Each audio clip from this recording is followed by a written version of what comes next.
Hello दोस्तों, आप सभी को नमस्कार। आज हमारे साथ है अभिषेक शर्मा जी। ये अभिषेक शर्मा जी मेरठ में रहते हैं और वहाँ पर प्रॉपर्टी डीलर का काम करते हैं और काफी समय से प्रॉपर्टी डीलर का काम कर रहे हैं। खासकर मेरठ बाईपास, प्रतापपुर और जो मोदीपुरम वाला बाईपास है उस पे काफी दिनों से, लगभग 5-6 साल से भी ज्यादा ही हो गए होंगे, तब से प्रॉपर्टी डीलर का काम कर रहे हैं। तो उस एरिया में या प्रॉपर्टी के एरिया में किस तरह से इन्वेस्ट करना चाहिए उसके बारे में आज हम इनसे डिस्कस करेंगे। तो मैं इनसे पूछना चाहता हूं कि सबसे पहले तो ये बताइए कि मेरठ में प्रॉपर्टी लेना जो बाईपास वाला या कहीं भी किस इलाके में ज्यादा बेटर रहेगा और सही रहेगा या नहीं। कोई बंदा अगर मेरठ में प्रॉपर्टी लेना चाहता है तो क्यों ले, और मान लिया कोई बंदा, जैसे हम दिल्ली में रहते हैं तो दिल्ली का बंदा क्यों ले मेरठ में, दिल्ली में ले या मेरठ में ले, उसको क्या बेनिफिट वहां पे मिल सकते हैं। तो आप उसके बारे में कुछ बता सकते हैं? मैं इस बारे में ये बताना चाहूंगा कि मैं इस वीडियो में सिर्फ मेरठ की बात नहीं करूंगा, मैं एक कॉमन आदमी की बात करूंगा कि सबके लिए प्रॉपर्टी का क्या रोल है। जैसे अभी आपने बताया कि प्रॉपर्टी डीलर है, तो मेरा क्या मानना ये है कि सभी आदमी को प्रॉपर्टी डीलर होना चाहिए। जो भी आदमी है सबको इसकी नॉलेज होनी चाहिए, क्योंकि अगर मेरा क्वेश्चन आपसे रहेगा कि आप सबसे महंगी क्या चीज यूज करते हैं, तो सभी का एक ही आंसर होता है, उसका घर सबसे महंगा होता है। हाँ। या उसके बाद वो कोई प्लॉट लेता है तो वो भी उसकी गाड़ी से महंगा ही होता है। तो जब हम सबसे महंगी जो चीज लेते हैं उसके बारे में मैंने देखा लोगों को सबसे कम नॉलेज है। बाकी गाड़ी के बारे में सबको नॉलेज है, मोबाइल के बारे में बहुत सर्च करते हैं, इतनी डीप नॉलेज होती है। और जहां प्रॉपर्टी की बात आती है लोगों को ज्यादा जानकारी होती नहीं और वो इंटरेस्टेड भी नहीं होते। उन्हें कोई लेना है सामान, जाते हैं लेते हैं प्लॉट और फिर वो भूल जाते हैं उसे कि हाँ हमने ले लिया। और दूसरी बात है वो बेचने के नाम से बड़े शक पकाते हैं कि जी हम अपनी चीज नहीं बेचेंगे। जबकि मतलब आपने लेके डाल दिया ठीक है, बट बेचना भी एक तरह से इसका पार्ट है, इसमें पैसे को इन्वेस्ट करने का एक पार्ट है कि शायद मेरे हिसाब से आपको बेचने पे ज्यादा खुशी होनी चाहिए कि अगर कोई माल आपका बिक रहा है तो आपको ज्यादा खुशी होनी चाहिए। मैं इसे वीडियो में 3 तरह के लोगों को डिवाइड करूंगा अपने इसमें। एक तो वो लोग जो बहुत रिच कैटेगरी की, बहुत रिच में आते हैं, एक मध्यम वर्गीय हो गया, और एक वो बंदा जो प्लॉट नहीं खरीदने की कंडीशन में, मतलब इसमें तीनों लोग कवर हो जाएंगे। तो जो बंदों पे आज पैसा नहीं है वो भी इस वीडियो को देखें कि वो आगे कैसे ले सकते हैं, उसका भी तरीका बताऊंगा। जिनके पास पैसा है और जो मध्यम वर्गीय हैं।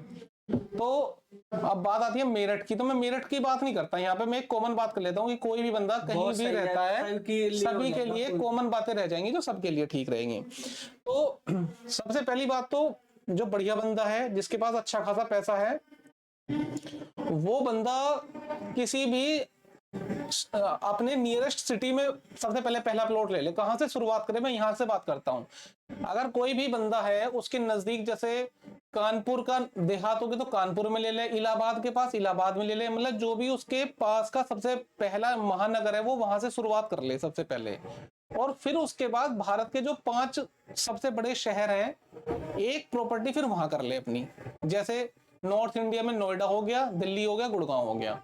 साउथ में फिर पुणे हो गया, बेंगलोर हो गया, इस तरह से हो गया। ये तो हो गया दूसरा स्टेप। पहला स्टेप हो गया उसका उसके नजदीकी जो भी महानगर है वहां ले ले। तो यहां करने के बाद उसकी जर्नी पूरी हो जाती है। फिर वो उस काम को कितना भी आगे बढ़ा ले, मेरे हिसाब से उसके ये 2 स्टेप होने चाहिए। तो जिसके पास ज्यादा पैसा है वो किसी ऐसी सोसाइटी में ले ले अपना प्लॉट कि जहां पर गार्ड वगैरह हो, 4 दीवारी हो, बढ़िया सिक्योरिटी हो, मतलब सब कुछ ले ले। अब आ गया मध्यम वर्गीय। वो अगर अपना बजट नहीं बना पा रहा है तो वो फिलहाल कहीं भी ले ले, मतलब प्लॉट जरूर ले ले। और जो तीसरा बंदा आता है जो ले नहीं सकता वो अपनी प्लानिंग बना ले कुछ लेने की 2-4-5 साल बाद। तो उस अपने नजदीकी एरिया की, अगर मान लो किसी गांव में रहता है उसके नजदीकी कोई, जैसे मेरठ के पास कोई गांव है वहां रहता है 30-40-50 किलोमीटर, तो उस किसी भी शहर के जो बाहर वाला एरिया होता है जो कि आपको महसूस दे जाएगा कि अभी 10 साल बाद ये शायद इसमें शामिल हो जाए, वहां पर जो भी सबसे सस्ता उसे मिल रहा हो फिलहाल वो उसे ले ले। सबसे बस एक चीज का वो ध्यान रख लें कि रोड थोड़ी चौड़ी हो, 22 फुट के से कम रोड ना हो, मतलब 25 हो तो बेटर है। रोड बाद में नहीं बदली जाती। बाकी वो ले ले तो उसमें क्या होगा, उस समय की महंगाई को बीट कर देगा। मतलब अगर आपने के पास जेब में पैसा नहीं है, बहुत कम पैसा है, बढ़िया जगह आपको मिल नहीं रहा, आपकी पसंद, आप प्लॉट इस हिसाब से लेते हैं कि अब क्या हम यहाँ घर बना पाएंगे नहीं बना पाएंगे। गरीब आदमी ने ऐसा नहीं सोचना, मतलब गरीब शब्द के लिए माफी चाहूंगा, बट आप समझ लो कि क्या मैं कहना चाह रहा हूँ कि जिसके पास थोड़े कम पैसे हैं वो ये सोच के बिल्कुल प्लॉट ना ले कि जी मुझे यहाँ घर बनाना है, क्योंकि ऐसे तो ले नहीं पाएगा, पैसे उस पर होंगे नहीं और अच्छी जगह वो ले नहीं पाएगा, फिर वो आगे तक कभी नहीं ले पाएगा। तो सबसे पहले जितने पैसे हों उतने पैसे में 50 गज 60 गज कहीं शहर के जितने भी बाहरी एरिया मारी है वो ले ले, फिर वेट करे कहीं से पैसा आ जाता है उसे बेच के बदल ले, या फिर जब तक नहीं हो पाता तब तक उसके पास कुछ हो गया, एक समय ऐसा आता है वहां पर भी रेट बढ़ते हैं और मौके मिलते हैं, कहीं से पैसा आता है, फिर आप उसे करके वहां से शुरुआत कर सकते हो। वरना महंगाई प्लॉट की इतनी तेजी से हर जगह बढ़ रही है, इंडिया में ही बढ़ रही है कि आगे पैसे की वैल्यू घटती जा रही है और प्रॉपर्टी तो बढ़ ही रही है, सभी जगह बढ़ रही है। अच्छा, बिल्कुल सही बात बताई आपने ये भी। अच्छा, तो आपने बताई कहाँ से शुरुआत करनी चाहिए, कि हाँ जी। अपने नजदीकी शहर से शुरुआत करनी चाहिए और किस तरीके से शुरुआत करनी चाहिए, हाँ जी। ये भी आपने बता दिया। ठीक है, फिर आप प्लॉट की कुछ कैटेगरी के बारे में बताना चाहेंगे? हाँ जी, प्लॉट दो तरह से आप मान सकते हैं, तो अप्रूव्ड में मान सकते हैं और नॉन अप्रूव्ड में मान सकते हैं। अभी बंदे बंदे पर डिपेंड करता है, जैसे मान लिया कोई बंदा है जैसे बिल्कुल टेंशन, पैसा बहुत ज्यादा है और वो देख रेख नहीं कर सकता है और बहुत अच्छा खासा पैसा है, वो अप्रूव्ड में ले सकता है। मैं अप्रूव्ड में काम नहीं करता, मेरे को कोई, मैं प्रीफर भी नहीं करता, क्योंकि उसमें जब आप लोगे ही बहुत महंगी तो एक महंगी के बाद फिर उसमें रेट बढ़ने के चांसेस कम होते हैं, वो बढ़ते हैं बहुत स्लो रफ्तार से बढ़ते हैं, फिर उसके कस्टमर भी कम ही आते हैं सेल करने के लिए। तो एक तो आप जब भी कभी प्लॉट लो या मकान बनाओ, मैं दोनों ही बातों पे जा रहा हूँ, सबसे बड़ी बात होती है मकान बनाने के समय के इमोशंस ऐसे आ जाते हैं, एक तो कि आदमी बस पैसा पानी की तरह बहा रहा होता है उस समय।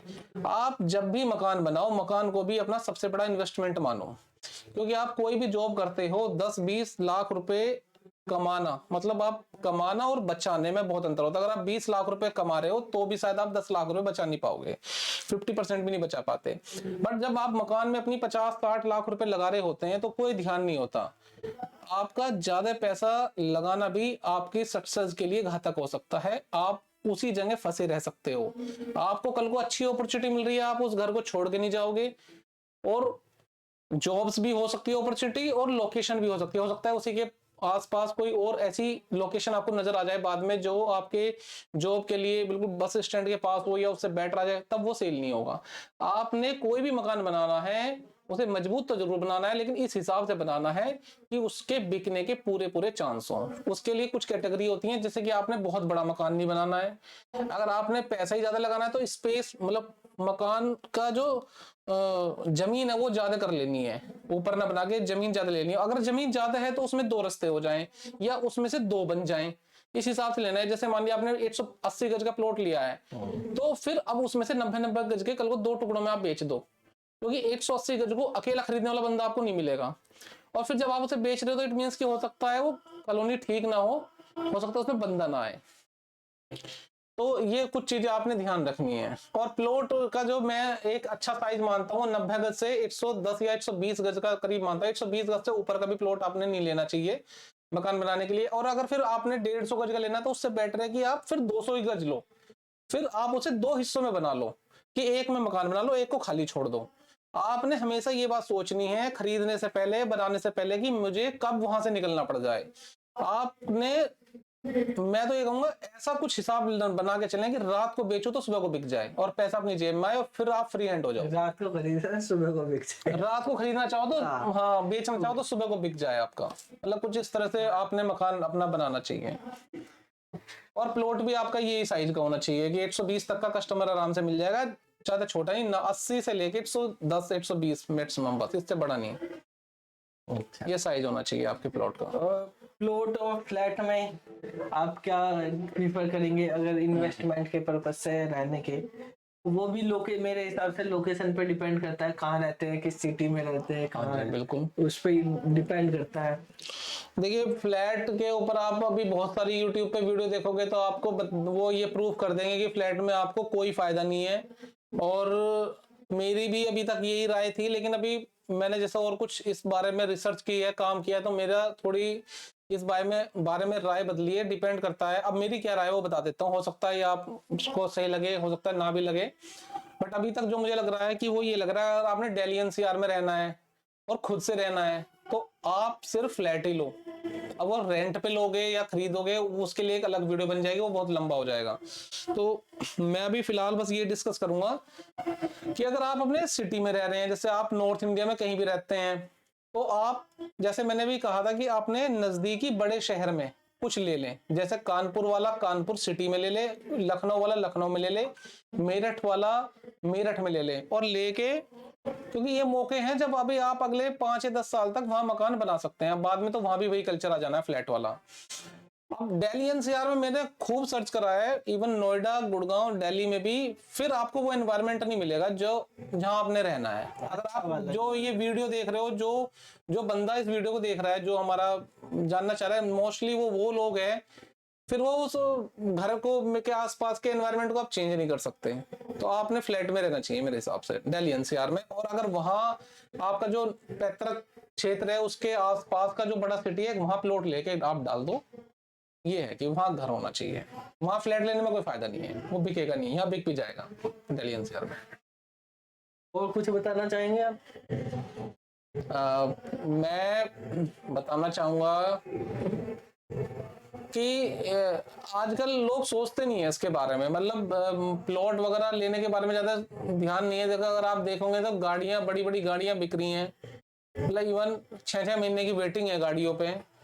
बट प्लॉट मैंने जो देखा है, मैं मेरठ की बात बताऊं तो बहुत अच्छी क्वालिटी के तो बिक रहे हैं, मतलब बहुत अच्छी सोसाइटी है, जैसे जहाँ पे आजकल 20 से लेके 50,000 तक का रेट है, वो बिक रहे हैं। हल्के वाले नहीं बिक रहे।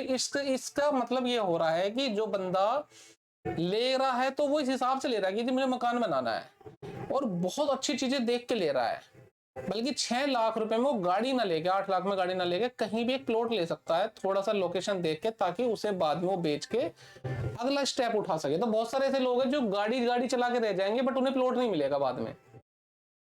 जिसके पास अभी कोई एक भी प्लॉट नहीं है, उसकी पहली प्रेफरेंस ये होनी चाहिए कि मैं अपनी एक प्लॉट ले लूं।